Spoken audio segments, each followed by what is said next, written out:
Hello everyone, good morning. आज हम लोग साइकोलॉजी का चैप्टर 16 स्टडी करने जा रहे हैं। आज का हमारा टॉपिक है मेमोरी एंड फॉरगेटिंग। इसका हिंदी नाम होता है स्मृति एवं विस्मरण। ठीक, अब सबसे पहले जो है एक एक करके पढ़ेंगे। सबसे पहले हम मेमोरी को कवर कर देंगे, उसके बाद हम फॉरगेटिंग को भी जानेंगे कि आखिर वो क्या होता है। तो चलिए इस चैप्टर की शुरुआत जो है हम इंट्रोडक्शन से करते हैं। सबसे पहले हम मेमोरी को कवर कर रहे हैं, मेमोरी का इंट्रोडक्शन डेफिनेशन देख लेते हैं, फिर हम फॉरगेटिंग का भी इंट्रोडक्शन डेफिनेशन टाइप जो भी होगा उसको हम देखेंगे। अब सबसे पहले इस चैप्टर की शुरुआत करते हैं। अब मेमोरी का इंट्रोडक्शन, अगर हमको मेमोरी को जो है इजी से इजी वर्ड में डिफाइन करना हो कि मेमोरी होता क्या है, अपने शब्दों में डिफाइन करने के लिए कहा जाए तो हम उसको किस तरीके से डिफाइन कर सकते हैं। मेमोरी जो होता है वो किसी भी चीज को, चाहे कोई चीज हमने सीखा हो, चाहे एक्सपीरियंस किया हो या कोई इंफॉर्मेशन हो, मेमोरी जो है वो किसी भी चीज को, इनमें से कोई भी हो, अपने ब्रेन में स्टोर करके रखने की जो कैपेसिटी होती है, जो एबिलिटी होती है, उसी को क्या कहा जाता है, मेमोरी कहा जाता है। ताकि जरूरत पड़ने पर हम इसे क्या कर सके, दोबारा याद कर सके, हम इसे क्या कर सके, रिकॉल कर सके। इसी को हम क्या कहते हैं, मेमोरी कहते हैं। ठीक है, मेमोरी क्या है? मेमोरी एक मेंटल प्रोसेस है जिसमें व्यक्ति का जो भी एक्सपीरियंस होता है या जो भी उसने सीखा है वो क्या हो जाता है, हमारे ब्रेन में जाके क्या हो जाता है, वो हमारे ब्रेन में स्टोर हो जाता है। और वो जो स्टोर हो जाता है, अब जब हमें जरूरत होती है तो व्यक्ति क्या करता है, रिकॉल करता है, मतलब उसे दोबारा याद करने की कोशिश करता है। जिसके कारण क्या होता है कि वो जो स्टोर है वो क्या होता है, हमारे कॉन्शियस माइंड में आता है, उसको कॉन्शियस माइंड में लाया जाता है। उसके बाद व्यक्ति क्या करता है, वो चीजों को पहचानता है कि हाँ ये जो है वही चीज है, या ये जो है हमने पहले याद किया था, ये वही है। बिल्कुल, व्यक्ति क्या करता है, रिकॉल करता है। रिकॉल करने के बाद उसे कॉन्शियस माइंड में लाता है। उसके बाद क्या करता है, वो चीजों की पहचान करता है। किसके द्वारा? मेमोरी के द्वारा ही। मेमोरी जो है ना वो एक कंटिन्यूअस चलने वाला प्रोसेस है, कंटिन्यूअस चलते रहता है। जन्म से लेके जब तक लाइफ है तब तक ये जो प्रक्रिया है चलती रहती है। कौन सी प्रक्रिया? किसी भी एक्सपीरियंस या लर्निंग को या किसी भी तरीके का इंफॉर्मेशन को अपने माइंड में स्टोर करके रखने की जो प्रक्रिया होती है वो कंटिन्यूअस चलती रहती है। इसी को क्या कहा जाता है, मेमोरी कहा जाता है। ये जन्म से लेके जब तक व्यक्ति का जीवन है तब तक ये प्रक्रिया क्या होती है, चलती रहती है। और सिंपल वर्ड में हम और सटीक तरीके से अगर मेमोरी को डिफाइन करना चाहे तो हम ऐसा कह सकते हैं कि पास्ट में सीखी गई चीजों को, पास्ट में आपने किसी चीज को सीखा, अपने अतीत में उसमें किसी चीज को सीखा, उसे प्रेजेंट में याद करने की जो क्षमता होती है ना, जो कैपेसिटी होती है, उसी को क्या कहा जाता है, मेमोरी कहा जाता है। एक तो पहले वाला भी वही है, सेम चीज है, क्योंकि इसमें हो क्या रहा है, एक तो आपने किसी चीज को सीखा, कोई चीज एक्सपीरियंस किया या कोई इंफॉर्मेशन है, ये पहला हमारा स्टेज हो रहा है मेमोरी में। दूसरा हो क्या रहा है कि इसको क्या किया जा रहा है, स्टोर किया जा रहा है। ठीक है, और जरूरत पड़ने पर हम इसको क्या कर रहे हैं, याद कर रहे हैं, याद कर रहे हैं, उसके बाद रिकॉल कर रहे हैं इसको, और जो भी चीजें हैं या इंफॉर्मेशन है उसको क्या कर रहे हैं, उसकी पहचान कर रहे हैं। तो सिंपल वर्ड में जो है इसका जो डेफिनेशन है वो इस तरीके से दिया जा सकता है कि अतीत में सीखी गई चीजों को प्रेजेंट टाइम में जो है याद करने की जो कैपेसिटी है, पास्ट में कुछ चीज को हमने सीखा और उसको अगर हम प्रेजेंट में याद कर पा रहे हैं, प्रेजेंट में याद करने की कैपेसिटी क्या कहलाती है, उसमें मेमोरी कहलाती है। तो ये था इसका इंट्रोडक्शन। अब हम आते हैं डेफिनेशन पे। डेफिनेशन में मैकडोगल, वो एक मनोवैज्ञानिक थे, उन्होंने इनका डेफिनेशन दिया है। डेफिनेशन भी उसी तरीके से जिस तरीके से हमने इंट्रोडक्शन में जाना है, ऐसा नहीं है कि डेफिनेशन में कुछ बहुत अलग सा दे दिया गया है, नहीं। उन्होंने भी यही कहा है मैकडोगल ने कि मेमोरी का अर्थ होता है किसी भी घटना को जो कि पास्ट में घटा हो, अतीत में घटा हो, उसकी कल्पना करना और उसे अपने पास्ट एक्सपीरियंस के फॉर्म में याद करने की जो क्षमता होती है वो क्या कहलाती है, वो मेमोरी कहलाती है। ये इसका डेफिनेशन है जिसे किसने दिया, मैकडोगल ने दिया। उन्होंने क्या कहा, उन्होंने यही कहा कि मेमोरी क्या है। उन्होंने कहा मेमोरी का मतलब होता है कि अतीत में घटी कोई घटना, ठीक है, पास्ट में कोई घटना घटी है उसकी कल्पना करना। आप जब प्रेजेंट टाइम में ऐसा कह रहे हैं कि पास्ट में कुछ हुआ था, उसको हम याद करने की कोशिश कर रहे हैं, आप उसको रिकॉल कर रहे हैं, बार बार उसको ढूंढने का प्रयास कर रहे हैं, तो क्या हो रहा है कि आप उसका क्या कर रहे हैं, कल्पना कर रहे हैं, आप उसको इमेजिन कर रहे हैं, क्योंकि वो तो हो चुका है ना, पास्ट में हो चुका है, वो चीजें बीत चुकी है। लेकिन अगर प्रेजेंट टाइम में आप उसको रिकॉल कर रहे हैं और वो दोबारा आपके माइंड में आ रहा है, तो आप कर क्या रहे हैं, उसको पास्ट में घटी घटनाओं को प्रेजेंट में आप क्या कर रहे हैं, कल्पना कर रहे हैं उसकी। तो उन्होंने सबसे पहले यही कहा डेफिनेशन में कि जो मेमोरी है उसका अर्थ होता है, उसका मीनिंग होता है किसी भी घटना को जो कि पास्ट में घटित हुई हो, अतीत में आपका घटा हुआ हो, उसकी कल्पना करना और उसे अपने पास्ट एक्सपीरियंस के फॉर्म में याद करना। जब आप उस चीज की कल्पना करते हो, ठीक है, और वो चीजें आपको याद आ भी जाती है, तो आप ऐसे थोड़ी कहते हो कि ये प्रेजेंट की चीजें हैं, आप उसे पास्ट एक्सपीरियंस के फॉर्म में ही उसको आप क्या करते हो, समझते हो कि हाँ पहले कभी इस तरीके का कुछ हुआ था, या पहले जो है हमने इस चैप्टर को याद किया था, वो क्या है, एक पास्ट अनुभव है, ठीक है, एक पास्ट एक्सपीरियंस के फॉर्म में हम क्या करते हैं, चीजों को पहचानते हैं। तो उन्होंने क्या कहा डेफिनेशन में, वो इस तरीके से मेमोरी को उन्होंने डिफाइन किया। अब हमारा नेक्स्ट पॉइंट आता है कैरेक्टरिस्टिक ऑफ गुड मेमोरी। देखिए, अच्छी जो मेमोरी होती है, जिसको हम कहते हैं किसी का याददाश्त जो है वो अच्छा है, किसी का मेमोरी पावर अच्छा है, तो अच्छी मेमोरी की विशेषता क्या होती है, उसका कैरेक्टरिस्टिक क्या होता है, किस बेसिस पे हम कह देते हैं कि हाँ ये इनकी जो मेमोरी है वो अच्छी है, इनका मेमोरी पावर अच्छा है। कभी कभी जो है हम लोग आसपास इस बात को बोलते हुए सुनते हैं लोगों से कि उस व्यक्ति की मेमोरी जो है वो काफी अच्छी है, उसका मेमोरी पावर थोड़ा कम है, वो उसका मेमोरी पावर बिल्कुल ही कम है। तो ये जो वो कर रहा है ना कि इनका मेमोरी पावर ज्यादा है, इनका कम है, इनका जो है मीडियम है, ठीक है, एवरेज है, तो ये किस बेसिस पे करते हैं, हम किस बेसिस पे ये डिसाइड करते हैं कि उनका जो मेमोरी पावर है वो क्या है, अच्छा है, उनके पास जो है गुड मेमोरी है। तो देखिए, अगर किसी व्यक्ति को एक घटना हुई हो पास्ट में, उसको उसने क्या किया, अपने माइंड में जो है उसको क्या करते हैं, हम स्टोर करके रखते हैं, उसी कैपेसिटी को हम क्या कहते हैं, मेमोरी कहते हैं। तो अगर कोई व्यक्ति का जो ये स्टोर करके रखने की कैपेसिटी बहुत ज्यादा हो ना, बहुत लंबे समय तक वो किसी भी घटना को स्टोर करके रख पा रहा है अपने ब्रेन में, तो हम उसकी मेमोरी को क्या कहेंगे, गुड मेमोरी कहेंगे। ये उसका पहला कैरेक्टरिस्टिक हुआ। जो क्या कर पाता है, जल्दी सीख पाता है किसी भी चीज को, वो जल्दी समझ पाता है, जल्दी वो क्या कर पाता है, किसी भी चीज को एक्सेप्ट कर पाता है। जैसे मान लीजिए कुछ बताया ही जा रहा है, सिखाया ही जा रहा है, वो जल्द से जल्द जो है उसने इस चीज को सीख लिया, उसने इस चीज को समझ लिया, तो उसकी मेमोरी को हम क्या कहेंगे, अच्छी मेमोरी कहेंगे। तीसरा कैरेक्टरिस्टिक ये है कि जब व्यक्ति को उस तरीके का सिचुएशन आया, तो वो व्यक्ति क्या करता है, सिचुएशन के अकॉर्डिंग, उस तरीके के समय के अकॉर्डिंग, वो जो उसने सीखा था, अपने पास्ट में जो उसने सीखा था, उसको क्या करता है, रिकॉल करता है, उसको क्या करता है, दोबारा याद करने की कोशिश करता है, और उसको क्या होता है, कम समय में जो है वो जल्दी से क्या करता है, उस चीज को याद कर पाता है। तो अगर इस तरीके की विशेषता किसी व्यक्ति में प्रेजेंट है, तो उनकी मेमोरी को हम क्या कहेंगे, गुड मेमोरी कहा जाता है। अब हमारा नेक्स्ट पॉइंट आता है प्रोसेस ऑफ मेमोरी। इसका हिंदी मीनिंग हुआ जो हमारी स्मृति है, स्मृति की प्रक्रिया, प्रोसेस ऑफ मेमोरी। कहने का मतलब ये है कि हम मेमोरी को बोल रहे हैं कि कुछ भी इंफॉर्मेशन है, या फिर कोई डाटा है, या फिर कोई चीज हमने सीखी है, कोई एक्सपीरियंस है, उसको ब्रेन में कलेक्ट करके स्टोर करने की जो प्रक्रिया है वो क्या कहला रही है, वो मेमोरी कहला रही है। तो प्रोसेस ऑफ मेमोरी क्या होता है, सबसे पहले क्या होता है कि हम स्टोरी कर लेते हैं, या सबसे पहले हम कलेक्ट करते हैं उन चीजों को, या फिर हम जो है रिकॉल कर लेते हैं, मतलब होता क्या है मेमोरी, अगर हम बोल रहे हैं तो इसका प्रोसेस क्या है, पहले क्या होता है, फिर बाद में क्या होता है, फिर उसके बाद क्या होता है, इस चीज को एक अरेंजमेंट के साथ जो है यहाँ बताया गया है, किसमें, प्रोसेस ऑफ मेमोरी में। हम इसको एक एक करके समझते हैं, ये भी काफी इजी है। इसमें सबसे पहले प्रोसेस ऑफ मेमोरी में बताया गया है इनकोडिंग। इनकोडिंग, इसका हिंदी नाम भी मैंने लिख दिया, आपको जो सुविधा हो आप उस तरीके से इसको याद कर सकते हैं। पहला है इनकोडिंग। इनकोडिंग क्या होता है, ये प्रोसेस ऑफ मेमोरी का सबसे पहला बताया जा रहा है ना, पहला प्रोसेस है, ठीक है, मेमोरी का इनकोडिंग। सबसे पहले क्या किया जाता है, इनकोडिंग किया जाता है। इनकोडिंग को इजी वर्ड में इस तरीके से हम समझ सकते हैं कि किसी भी जो इंफॉर्मेशन है, या कोई एक्सपीरियंस है, या किसी भी चीज को व्यक्ति ने सीखा है, उसको हमारा माइंड क्या करता है, एक ऐसे फॉर्म में कन्वर्ट कर देता है, या एक ऐसे चिन्ह या साइन के फॉर्म में कन्वर्ट कर देता है, जिसे हमारा माइंड क्या कर सके, आसानी से समझ सके। उसी प्रोसेस को हम क्या कहते हैं, इनकोडिंग कहते हैं। मान लीजिए कोई टॉपिक है, उसका डेफिनेशन बहुत बड़ा है, और उस डेफिनेशन को याद करना है, मान लीजिए वो इंपॉर्टेंट टॉपिक है, और उसके डेफिनेशन को क्या करना है, क्लास में जो बच्चे बैठे हुए उसको याद करना है। अब क्या होगा कि हम जो टीचर है उसने क्या किया, उस डेफिनेशन को लिखा दिया और बोला इसको याद करके आने के लिए, उन्होंने कहा कि इसको जो है याद करके आना है।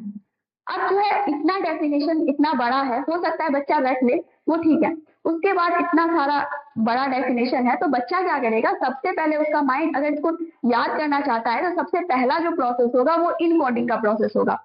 उस बच्चे का माइंड क्या करेगा, उस डेफिनेशन को या उस इंफॉर्मेशन को एक ऐसे फॉर्म में कन्वर्ट करने की कोशिश करेगा, एक ऐसे फॉर्म में कन्वर्ट करेगा जिससे उसका माइंड क्या कर सके, उसको आसानी से समझ सके। कल को हो सकता है वही डेफिनेशन जो है टीचर बच्चे से पूछे कि कल जो मैंने डेफिनेशन लिखाया था या बताया था उसको बताओ हमें। हो सकता है वो बिल्कुल एग्जैक्ट ना बताए, हो सकता है वो एग्जैक्ट बता दे, अगर उसने पूरा रट लिया हो उसे तो वो बता भी सकता है, या समझ लिया हो तो बता सकता है। तो वो बच्चा क्या करेगा कि उसको डेफिनेशन पूछा गया, वो अपने शब्दों में क्या करेगा, उस डेफिनेशन को जो है बता देगा। तो डेफिनेशन तो यहाँ लिखा गया है, मतलब इंफॉर्मेशन तो यहाँ लिखा गया है, लेकिन माइंड सबसे पहले क्या करता है, उस इंफॉर्मेशन को उस फॉर्म में कन्वर्ट करता है जिसमें वो माइंड क्या कर सके, उस चीज को समझ सके, उसमें वो कन्वर्ट करता है। इसी जो कन्वर्जन का जो प्रोसेस है उसी को क्या कहा जाता है, इनकोडिंग कहा जाता है। ये समझ में आ गया, मेमोरी का सबसे पहला प्रोसेस जो होता है यही होता है। अब आता है दूसरा है स्टोरेज और रिटेनिंग। या तो आप स्टोरेज बोल दीजिए या तो आप रिटेनिंग बोल दीजिए, दोनों वर्ड में से किसी का भी यूज किया जा सकता है। पहले क्या किया, माइंड ने जो है किसी भी इंफॉर्मेशन को इस फॉर्म में कन्वर्ट कर दिया जिससे उसे मतलब जिससे वो आसानी से समझ सके। दूसरा स्टेज में क्या होता है कि दूसरा जो प्रोसेस का जो स्टेज है उसमें क्या होता है कि माइंड क्या करता है, उसको कन्वर्ट कर चुका है, अब उसको कन्वर्ट करने के बाद वो क्या करता है, उसको स्टोर करता है। ये स्टोरेशन जो है, ये स्टोर जो कर रहा है माइंड, वो कम से कम समय के लिए भी स्टोर कर सकता है और ज्यादा से ज्यादा समय के लिए भी स्टोर कर सकता है। इसमें क्या किया जाता है, जो भी इंफॉर्मेशन को माइंड ने इस फॉर्म में कन्वर्ट किया है जिससे वो आसानी से समझ सके, उस इंफॉर्मेशन को वो क्या करता है, माइंड में स्टोर करता है। ये इसका क्या हुआ, दूसरा प्रोसेस हुआ, इसी प्रोसेस का दूसरा स्टेप हुआ। तीसरा आता है हमारा रिट्रीविंग और रिकॉल। तीसरा स्टेप में क्या होता है कि व्यक्ति क्या करता है, उस चीज को क्या करता है, रिकॉल करता है, दोबारा याद करने की कोशिश कर सकता है। पहले तो माइंड उसको इसी फॉर्म में कन्वर्ट किया, दूसरा स्टेप क्या हुआ कि उसको स्टोर कर लिया। अब मान लीजिए हमें जरूरत पड़ी तो हम क्या करते हैं, उसको रिकॉल करते हैं, दोबारा याद करने की कोशिश करते हैं, दोबारा उसको कॉन्शियस माइंड में लाने की हम क्या कर रहे हैं, कोशिश कर रहे हैं। तो व्यक्ति क्या कर रहा है, उसको रिकॉल कर रहा है। क्या हुआ, तीसरा स्टेज हुआ। और चौथा स्टेज होता है रिकॉग्निशन। जब व्यक्ति मान लीजिए रिकॉल कर रहा है, उसको ढूंढने का प्रयास कर रहा है कि कहाँ पे है वो मेमोरी स्टोर, उसको ढूंढ रहा है, एक तरीके से हम ऐसा कह सकते हैं, वो रिकॉल कर रहा है, उसको ढूंढ रहा है, दोबारा याद करने की कोशिश कर रहा है। जब उसको मान लीजिए याद आ गया तो अब फोर्थ क्या होता है कि रिकॉग्निशन होता है, उसको हिंदी में हम पहचान कहते हैं। व्यक्ति क्या करता है, उसने रिकॉल किया, ठीक है, और उसके बाद उसको याद आ गया। अब क्या होता है कि वो व्यक्ति, वस्तु चाहे इंफॉर्मेशन हो, उसको क्या करता है, व्यक्ति पहचान लेता है। तो ये क्या हो गया, लास्टली व्यक्ति क्या करता है, उस चीज को वो पहचान जाता है कि हाँ मैंने इस तरीके की चीज जो है पहले देखी है, हाँ इस चैप्टर को मैंने पहले कभी पढ़ा है। ये सारा प्रोसेस हुआ, तब जाके लास्टली व्यक्ति क्या हुआ, उस चीज को पहचाना कि हाँ पहले जो है ना हम इस इंसान को देखे हैं, ठीक है। तो लास्टली क्या होता है, पहचान होता है। तो ये क्या था, प्रोसेस ऑफ मेमोरी था। पहले तो माइंड ने इजी वर्ड में जो है, इजी तरीके से जिस फॉर्म में माइंड समझ सके उस फॉर्म में उसको कन्वर्ट किया। कन्वर्ट करने के बाद क्या किया, उसको स्टोर कर लिया, और स्टोर वो रखा हुआ था स्टोर में। अब क्या है कि हमको जरूरत पड़ी, हमने क्या किया, उसको दोबारा याद करने की कोशिश की, उस चीज को रिकॉल किया, और जब हमने रिकॉल किया, उसको ढूंढने की कोशिश की, उस तक पहुंचने की कोशिश की, तो वो हमें क्या हो गया, याद आ गया। और लास्टली हम क्या किए, हम उस चीज को, चाहे वो व्यक्ति हो, वस्तु हो, या किस तरह का इंफॉर्मेशन है, हम उसको अंततः क्या करते हैं, पहचान जाते हैं कि हाँ ये इस घटना को जो है, ये तो पहले भी हम इसके बारे में कुछ जानते हैं, इस चैप्टर के बारे में हम पहले से ही कुछ जानते हैं। लास्टली क्या प्रोसेस होता है, पहचान का। तो ये था आपका प्रोसेस ऑफ मेमोरी। ये समझ में आ गया, टाइप्स ऑफ मेमोरी, ठीक है। ये मेमोरी को भी हम देख रहे हैं, इंट्रोडक्शन डेफिनेशन अभी हम लोगों ने जस्ट देखा। अब आता है टाइप ऑफ मेमोरी। मेमोरी के कितने टाइप्स होते हैं, मेमोरी के 3 टाइप्स होते हैं। पहला सेंसरी मेमोरी, दूसरा शॉर्ट टर्म मेमोरी जिसको एसटीएम भी बोल सकते हैं, तीसरा long term memory, LTM, long term memory. 3 type होते हैं किसके, मेमोरी के। तो सेंसरी मेमोरी जो होती है वो हमारे सेंसेस ऑर्गन से जो होता है उसका कनेक्शन होता है। इसमें जो सेंसरी मेमोरी होती है, इसमें जो इंफॉर्मेशन हमें मिलता है वो बहुत ही कम समय के लिए स्टोर होता है। वो इंफॉर्मेशन जो है जिसको हमने सीखा या जाना, वो 1 सेकेंड या इससे भी कम समय के लिए क्या होता है, स्टोर होता है। इसमें होता क्या है कि कोई भी चीज जो है हमारे सेंसस ऑर्गन के सामने से बहुत तेजी से चली गई, हमने उस चीज को जो है सेंस किया, ठीक है। हमारा सेंसरी ऑर्गन पहले क्या करता है, सेंस करता है। इसको हम लोगों ने सेंसेशन और मोटिवेशन चैप्टर में भी जाना था कि सेंसेशन क्या होता है। अब ये क्या है कि सेंसरी मेमोरी है, इसका जो संबंध है वो किससे होता है, हमारे सेंसस ऑर्गन से होता है। और ये जो मेमोरी है इसमें जो इंफॉर्मेशन स्टोर होता है वो 1 सेकेंड से भी कम टाइम के लिए स्टोर होता है। मतलब कहने का मतलब है कि कम से कम टाइम के लिए जो है इस टाइप के मेमोरी में इंफॉर्मेशन जो स्टोर होता है। ठीक, मान लेते हैं कि कोई हमारा सेंसस ऑर्गन है, मान लीजिए आंखी है, उसके सामने से कोई चीज बहुत तेजी से चली गई। अब वो चीज को हमने सेंस तो कर लिया, हमारी आंखों ने क्या किया, सेंस कर लिया, हाँ कुछ तो था जो बहुत तेजी से हमारी आंखों के सामने से चला गया, लेकिन कुछ देर बाद जो है मतलब कुछ सेकंड के बाद हम उस चीज को भूल जाएंगे। तो इस तरीके का जो मेमोरी हुआ उसको हम क्या कहते हैं, सेंसरी मेमोरी कहते हैं। लेकिन सेंसरी मेमोरी की एक खास बात यह है कि अगर इस पे ध्यान दे दिया जाए, मान लीजिए कोई चीज बहुत तेजी से उड़ती हुई हमारी आंखों के सामने से चली जाती है, हमने उस पर ध्यान नहीं दिया और फिर अपने काम में लग गए, हाँ हमने सेंस कर लिया कि कुछ तो था जो चला गया, ठीक है, तो ये मेमोरी बहुत 1 सेकेंड से 2 सेकेंड इतना टाइम तक ही ये रह रहा है। लेकिन अगर इस पे क्या किया जाए, ध्यान दे दिया जाए, ठीक, तो ये शॉर्ट टर्म मेमोरी या लॉन्ग टर्म मेमोरी में भी कन्वर्ट हो सकता है। कौन, सेंसरी मेमोरी के पास ये कैपेसिटी है, अगर हम वही देख ले कि वो चीज क्या थी, ठीक है, तो वो क्या हो सकती है, हमारे शॉर्ट टर्म मेमोरी या लॉन्ग टर्म मेमोरी में चली जाएगी, फिर वो सेंसरी मेमोरी में नहीं रहेगी। सेंसरी मेमोरी में कोई चीज इंफॉर्मेशन तभी रह रहा है जब वो बहुत मिनिमम टाइम के लिए रह रहा है, 1 सेकेंड या उससे भी कम टाइम के लिए रह रहा है। जैसे कोई चीज तेजी से आई और तेजी से चली गई, तो ये किस में जाके स्टोर हो जाएगा, ये किस तरीके की मेमोरी, सॉरी किस तरीके की मेमोरी कहलाएगी, सेंसरी मेमोरी कहलाएगी। सेंसरी मेमोरी को 2 पार्ट में डिवाइड किया गया है, वो अपना एग्जाम्पल के फॉर्म में उन्होंने समझाया। पहला है विजुअल सेंसरी मेमोरी, दूसरा है ऑडिटरी सेंसरी मेमोरी। मान लेते हैं व्यक्ति ने किसी चीज को देखा, जैसे कि अभी हमने एग्जाम्पल लिया कि कोई चीज है बहुत तेजी से आंखों के सामने से चली गई, ठीक है, तो हमने क्या किया, सेंस किया ना, हमारी आंखों ने उस चीज को सेंस किया और उसकी मेमोरी कुछ टाइम के लिए रहेगी। जो भी सेंसरी मेमोरी का टाइम ड्यूरेशन होगा, लगभग में जितना टाइम ड्यूरेशन होगा उतना टाइम ड्यूरेशन के लिए वो क्या होगा, जिस चीज को हमने देखा वो उतने टाइम ड्यूरेशन के लिए हमारी मेमोरी में रहेगी। तो देखने से जो है, जिस चीज को हमने देखा ये क्या हो रहा है, विजुअल हो रहा है, ठीक है, देखने से इसका कनेक्शन है, इसलिए इसको क्या बोला गया है, विजुअल सेंसरी मेमोरी। दूसरा है हमारा ऑडिटरी सेंसरी मेमोरी। कोई आवाज थी, बहुत तेज से आई चली गई, या कोई आवाज है बहुत धीरे से आई फिर चली गई, गायब हो गई, तो ये क्या हो जाएगा, इसको ये जो आवाज का जो मेमोरी है वो सेंसरी मेमोरी का जो टाइम पीरियड है उतने टाइम के लिए क्या रहेगा, इंफॉर्मेशन जो होगा वो स्टोर हो जाएगा, ठीक है। तो इसका जो रिलेशन है वो किससे है, आवाज से है, इसलिए इसको क्या कहा गया है, ऑडिटरी सेंसरी मेमोरी। सुनने से है इसलिए इसको क्या कहा गया है, ऑडिटरी सेंसरी मेमोरी। ये था हमारा सेंसरी मेमोरी। नेक्स्ट आता है हमारा short term memory. Short term memory क्या होता है, शॉर्ट टर्म मेमोरी ये होता है कि इसमें जो इंफॉर्मेशन होता है ना वो कम समय के लिए इसमें भी स्टोर होता है। वो टाइम पीरियड जो है लगभग बताया गया है 20 से 30 सेकेंड, 30 से 30 सेकेंड के लिए इंफॉर्मेशन क्या होता है, स्टोर होता है शॉर्ट टर्म मेमोरी में। हाँ लेकिन ये फिक्स टाइम नहीं है, हो सकता है जो इंफॉर्मेशन है अगर आप उसको जो है मतलब रिपीट कर ले, इन्हीं टाइम अंतराल के अंतर्गत जो है, इसी टाइम ड्यूरेशन के अंदर जो है आप उसको रिपीट कर लेंगे तो हो सकता है शॉर्ट टर्म मेमोरी जो है वो किसमें कन्वर्ट हो जाए, लॉन्ग टर्म मेमोरी में कन्वर्ट हो जाए। जैसे सेंसरी मेमोरी भी जो है वो शॉर्ट टर्म या लॉन्ग टर्म में कन्वर्ट होने की कैपेसिटी रखती है, उसी तरह शॉर्ट टर्म मेमोरी जो है वो लॉन्ग टर्म में कन्वर्ट होने की कैपेसिटी रखती है।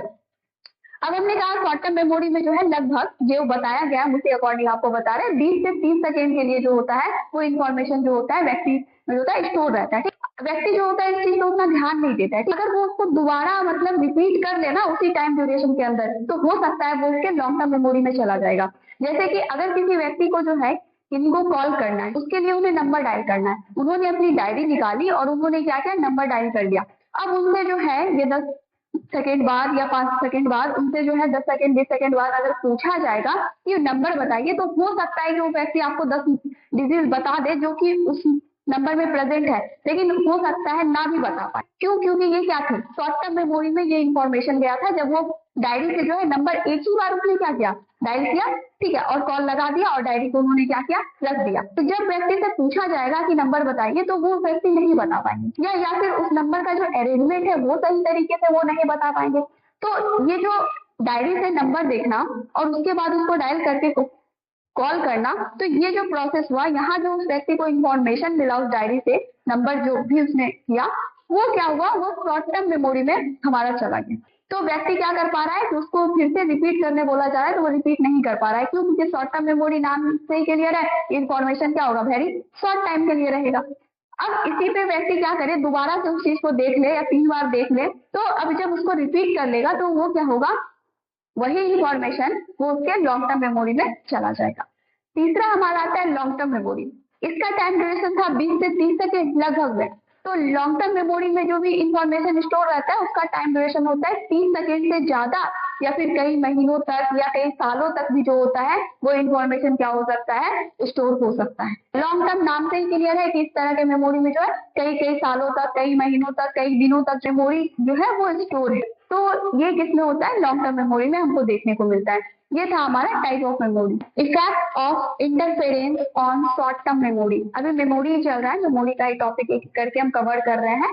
अब हमारा नेक्स्ट पॉइंट क्या था, effect of interference on short term memory, जिसका हिंदी होता है अल्पकालिक स्मृति पर व्यतिकरण का प्रभाव। ये जो इंटरफेरेंस है, जिसका हिंदी नाम जो है व्यतिकरण है, ये होता क्या है और इसका हमारे मेमोरी पे क्या प्रभाव पड़ता है, इसको हम जानेंगे। देखिए, जब दो लर्निंग मटेरियल हमारे सामने प्रेजेंट हो, ठीक है, दो लर्निंग मटेरियल प्रेजेंट हो और एक के बाद हम दूसरे लर्निंग मटेरियल को जो है हम सीखते हैं। जब दो लर्निंग मटेरियल एक साथ प्रेजेंट हो और व्यक्ति क्या कर रहा है, एक के बाद दूसरे लर्निंग मटेरियल की ओर जा रहा है, उसको वो सीख रहा है, तो ऐसे में क्या होता है कि इसका हमारे मेमोरी पे क्या होता है, इन दोनों लर्निंग मटेरियल जो है एक दूसरे पे क्या देते हैं, अपना अपोजिट इफेक्ट देते हैं। ठीक है, इसी को हम क्या कहते हैं, इंटरफेरेंस कहते हैं। हमने क्या कहा, जब हमारे पास दो लर्निंग मटेरियल प्रेजेंट हो और उन दोनों को जो है हमको याद करना है। मान लेते हैं हमारे पास दो क्वेश्चन है, दो लर्निंग मटेरियल में क्वेश्चन ए है और क्वेश्चन बी है, उन दोनों का क्या करना है, हमको याद करना है। तो क्या होता है कि जब हम याद करते हैं ना, तो ये जो दो लर्निंग मटेरियल है वो एक दूसरे पे क्या करते हैं, अपना अपोजिट जो होता है प्रभाव दिखाते हैं। इसी को क्या कहा जाता है, इंटरफेरेंस कहा जाता है, जिससे मेमोरी पे इसका क्या होता है, इफेक्ट देखने को मिलता है। ये जो इंटरफेरेंस है ये दो तरीके का होता है, एक प्रोएक्टिव होता है, दूसरा होता है रिट्रोएक्टिव। सबसे पहले हम समझते हैं प्रोएक्टिव। हम लोगों ने इस चीज को एक्सपीरियंस किया होगा। प्रोएक्टिव इंटरफेरेंस क्या होता है, हमने कहा दो लर्निंग मटेरियल है, जब हम उसको याद कर रहे हैं या सीख रहे हैं तो उससे क्या होता है, वो एक लर्निंग मटेरियल दूसरे पे अपना अपोजिट प्रभाव दे देता है। ठीक है, जिससे क्या होता है, मेमोरी पे इसका प्रभाव देखने को मिलता है। इसी को हम क्या कहते हैं, इंटरफेरेंस कहते हैं। अब सबसे पहले बात कर रहे हैं प्रोएक्टिव इंटरफेरेंस की। इसमें होता क्या है, मान लेते हैं हमारे पास दो क्वेश्चन है, ठीक है, एक क्वेश्चन है ए और एक क्वेश्चन है बी। अब हमको क्या कर रहा है कि इसको याद करना है। अब हमको ए को याद करना है, बी को याद करना है, ये दो लर्निंग मटेरियल है जिसको हमको क्या करना है, याद करना है। अब क्या होता है प्रोएक्टिव इंटरफेरेंस में कि जब हमने ए को क्या किया, हमने याद कर लिया, ठीक है, चलो अच्छे से हमको ए वाला जो क्वेश्चन आंसर था वो याद हो गया। जब हम बी पे जाते हैं तो होता क्या है कि ए वाला जो भी चीज हमने याद किया वही बी वाले में भी आ जाता है, जिसके कारण क्या होता है कि बी वाला क्वेश्चन को हमको याद करने में क्या होता है, दिक्कत होता है। यहाँ क्या हुआ, इंटरफेरेंस हो रहा है ना कि दो लर्निंग मटेरियल है और जब हम एक को याद कर रहे हैं, एक का क्या हो रहा है, दूसरे के ऊपर अपोजिट इफेक्ट देखने को मिल रहा है। तो इससे क्या होगा कि बी वाला क्वेश्चन में जो है जब हम याद करने बैठे तो बार बार ए वाला आ रहा है, बार बार ए वाला कंटेंट हमको याद आ रहा है। तो इससे क्या होगा कि बी वाले क्वेश्चन को हमको याद करने में क्या होगा, कठिनाई होगी, उसको हम याद करने में हमें क्या होगा, दिक्कत होगा। तो इसी इंटरफेरेंस को हम क्या बोलते हैं, प्रोएक्टिव इंटरफेरेंस। दूसरा है हमारा रिट्रोएक्टिव इंटरफेरेंस। रिट्रोएक्टिव इंटरफेरेंस ये कह रहा है कि मान लीजिए दो क्वेश्चन था ए और बी, ठीक है, हमने ए को भी याद कर लिया, हमने बी को भी याद कर लिया, हमको दोनों याद हो गया। लेकिन जब हम ए बी दोनों को याद करने के बाद हम ए को फिर से रिवीजन करना चाह रहे हैं, उसको रिवाइज करना चाह रहे हैं, उसको रिकॉल करना चाह रहे हैं, तो बार बार जो है हमको बी वाला कंटेंट याद आ रहा है। बी जो था क्वेश्चन आंसर वो क्या कर रहा है, ए को हमको रिवाइज करने में, रिकॉल करने में क्या कर रहा है, दिक्कत उत्पन्न कर रहा है, वो हमको ए को जो है रिकॉल करने नहीं दे रहा है। तो इस तरीके के जो इंटरफेरेंस होते हैं उसको हम क्या बोलते हैं, रिट्रोएक्टिव इंटरफेरेंस। और जो ए याद कर लिया और ए वाला कंटेंट बार बार बी में जाके हमको बी वाले क्वेश्चन को याद करने नहीं दे रहा है, तो उसको हम क्या कह रहे थे, प्रोएक्टिव इंटरफेरेंस। तो ये ना था जब दो लर्निंग मटेरियल प्रेजेंट हो और उन दोनों लर्निंग मटेरियल को एक दूसरे के बाद सीखा जाए। ठीक है, एक को हमने पहले सीख लिया, दूसरे को उसके बाद सीखा, तो उन दोनों लर्निंग मटेरियल का क्या होता है, एक दूसरे पे अपोजिट प्रभाव देखने को मिलता है। फैक्टर अफेक्टिंग मेमोरी मतलब कौन कौन से ऐसे फैक्टर हैं जो हमारी मेमोरी पे क्या करते हैं, अपना प्रभाव डालते हैं। तो ये सारे जितने भी लिखे हुए हैं ये सारे क्या है, ये फैक्टर ही हैं जो क्या करते हैं, हमारी मेमोरी के ऊपर क्या करते हैं, अपना प्रभाव डालते हैं। तो सबसे पहले आता है, सबसे पहले एक एक करके सबको जानेंगे ये सारे फैक्टर जो है वो किस तरीके से हमारे मेमोरी पे इफेक्ट डालते हैं। सबसे पहले आ रहा है फॉर्म ऑफ लर्निंग मटेरियल। ये कहना चाह रहा है कि जो लर्निंग मटेरियल है, जिस चीज को हम सीखेंगे, जो भी मटेरियल है लर्निंग का, उसका फॉर्म कैसा है, उसका स्वरूप कैसा है, उसका स्वरूप भी क्या करता है, हमारे मेमोरी पे क्या करता है, इफेक्ट डालता है। लर्निंग मटेरियल किस तरीके का है उस पर भी डिपेंड करता है कि वो हमारे मेमोरी में कम समय के लिए रहेगा या लंबे समय के लिए। लर्निंग मटेरियल के अंदर जो है ये कुछ उन्होंने जो है पॉइंट दिया है। सबसे पहले बोला गया है क्लियरिटी ऑफ मटेरियल। जो भी हमारा लर्निंग मटेरियल है जिसको हमें सीखना है, जिसे हमें याद करना है, वो जितना ज्यादा क्लियर होगा, उसमें जितनी ज्यादा क्लियरिटी होगी, वो उतना ज्यादा ही हमारे मेमोरी में जो है उतना ज्यादा समय के लिए स्टोर रहेगा। और वो क्लियर नहीं होगा, कम क्लियर होगा, तो वो हमारे मेमोरी में क्या होगा, कम समय के लिए स्टोर रहेगा। तो जो लर्निंग मटेरियल है उसकी क्लियरिटी जो होती है उसका भी हमारे मेमोरी के ऊपर क्या होता है, इफेक्ट देखने को मिलता है। ये सारे फैक्टर ही है। अब दूसरा आता है फ्रेशनेस ऑफ एक्साइटेशन।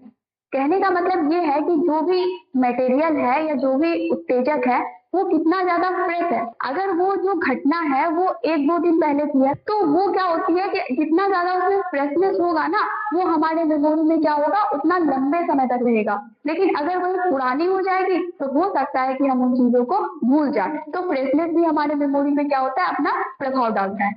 तीसरा है इंटेंसिटी ऑफ एक्साइटेशन। जो उत्तेजक है उनकी इंटेंसिटी क्या है, उनकी तीव्रता क्या है। अगर उसकी इंटेंसिटी कम होगी तो हो सकता है वो हमें कम समय के लिए याद हो, लेकिन अगर उसकी इंटेंसिटी ज्यादा होगी तो वो क्या हो सकता है, हमें लंबे समय तक याद रह सकता है। जैसे मान लेते हैं किसी है, उसे किसी ने मान लीजिए एक उंगली से मारा, ठीक है, एक उंगली से उसे मारा, तो उसकी जो इंटेंसिटी है वो क्या है, काफी कम है। अब क्या होगा कि जब ये कम है तो वो उसकी मेमोरी में कितने टाइम तक रहेगा, ज्यादा टाइम तक उसके मेमोरी में वो नहीं रहेगा। लेकिन वहीं पे अगर उसे व्यक्ति को कोई पत्थर से मार दिया जाए या कोई भारी जो है बॉल से जो है उसे बहुत जोर से मारा जाए, तो वो जो गया वो क्या है, उसकी इंटेंसिटी जो है वो बहुत ज्यादा है। तो हो सकता है जब उसे एक उंगली से मारा गया तो उसको याद नहीं रहे, वो कम समय के लिए मेमोरी में रहे। लेकिन जब उसे एक पत्थर से मारा गया है तो उसकी इंटेंसिटी क्या है, ज्यादा है, तो वो जो घटना होगी वो उसको क्या करेगी, लंबे समय तक क्या होगी, उसके मेमोरी में स्टोर रहेगी। तो यही कह रहा है कि इंटेंसिटी ऑफ एक्साइटेशन जो होता है वो भी हमारे मेमोरी के ऊपर अपना प्रभाव डालता है। फिर नेक्स्ट है हमारा ड्यूरेशन ऑफ एक्साइटेशन। जो भी चीज हमको एक्साइट कर रही है उसका ड्यूरेशन कितना है। अगर वो कम ड्यूरेशन के लिए होगा तो हो सकता है कि हमको याद नहीं रहे, लेकिन अगर वो ज्यादा ड्यूरेशन के लिए होगा तो हो सकता है हमें वो क्या रहे, लंबे समय तक याद रहे। जैसे कोई भी चीज है वो तेजी से आगे से जो है हमारी आंखों के सामने से उड़ती हुई चली गई, तो वो कम टाइम ड्यूरेशन था ना उनका, वो कम टाइम के लिए हमें एक्साइट किया, तो वो हो सकता है कि वो जो है हमको हमारे मेमोरी में उतने लंबे टाइम तक नहीं रहेगी।